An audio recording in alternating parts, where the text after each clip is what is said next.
సంక్రాంతి వచ్చిందంటే ఇళ్ల ముందు అందంగా ముగ్గులేసి వాటిపై పేడతో గొబ్బెమ్మలు పెట్టడం మన సాంప్రదాయం. అయితే అందమైన ముగ్గులేసి వాటిపై పేడ ముద్దలు పెట్టడమేంటని కొంతమంది అసహ్యించుకుంటుంటారు.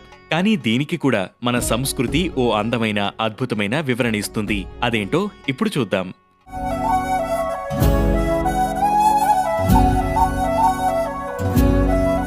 పేరెలా వచ్చిందంటే కొన్ని చోట్ల గొబ్బెమ్మను గౌరీమాతగా కొలుస్తారు. మరికొన్ని చోట్ల గొబ్బెమ్మను కాత్యాయనీదేవిగా కూడా ఆరాధిస్తారు. ఇంకొన్ని చోట్ల సంక్రాంతిని కృష్ణుడి పండుగగా చెప్పుకుంటారు. అలా కృష్ణ భక్తులైన గోపెంబలు అనే పేరు నుంచి గొబ్బెమ్మలు అనే పేరు పుట్టింది. పేడతో తయారు చేసిన చిన్న చిన్న ముద్దలైన గొబ్బెమ్మలు కృష్ణుడి భక్తులైన గోపికలకు సంకేతం.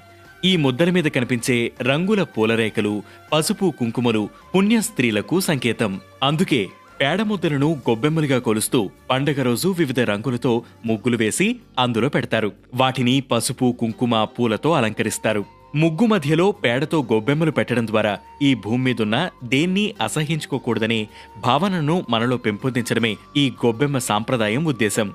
ప్రతిదీ మనకు ఆ ప్రకృతే ప్రసాదించింది. అసహ్యమైన పేడను కూడా అద్భుతంగా మలిస్తే అది గొబ్బెమ్మవుతుంది. సాధారణంగా గొబ్బెమ్మలను ఆవు పేడతో చేస్తారు. అందులోనూ పేడను నేలపై పడకుండానే తట్టల్లో పట్టి ఆ పేడతోనే గొబ్బెమ్మలు చేస్తారు. ఎందుకంటే ఆవును ఎంతో భక్తి శ్రద్ధలతో పూజించే హిందువులు ఆ ఆవు విసర్జించే పేడకు కూడా విలువిస్తారు. ఆ పేడను పవిత్రంగా చూస్తారు. అది నేలపై పడితే అపవిత్రమైపోతుందని భావిస్తారు. అందుకే నేల మీద పడకుండానే దానిని పట్టి గొబ్బెమ్మలను చేస్తారు.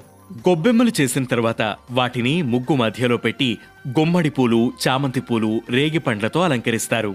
గొబ్బియలోయ్ గొబ్బియలోయ్ కాయ కాయ కాసిందంట, ఏమి కాయ కాసిందంట, రాజుగారి తోటలో జామకాయ కాసిందంట, అవునాటే అక్కల్లార చంద్రగిరి భామల్లార. గొబ్బెమ్మల చుట్టూ తిరుగుతూ మహిళలందరూ కలిసి గొబ్బెమ్మ పాటల్ని పాడడం వెనక కూడా వ్యష్టి కంటే సమిష్టి గొప్పదని చెప్పే ఉత్కృష్టమైన ఉద్దేశం దాగుంది. పూర్వకాలంలో ఈ పాటల ద్వారా స్త్రీలలో ఆరోగ్య చైతన్యాన్ని కలిగించే ప్రయత్నం జరిగేది.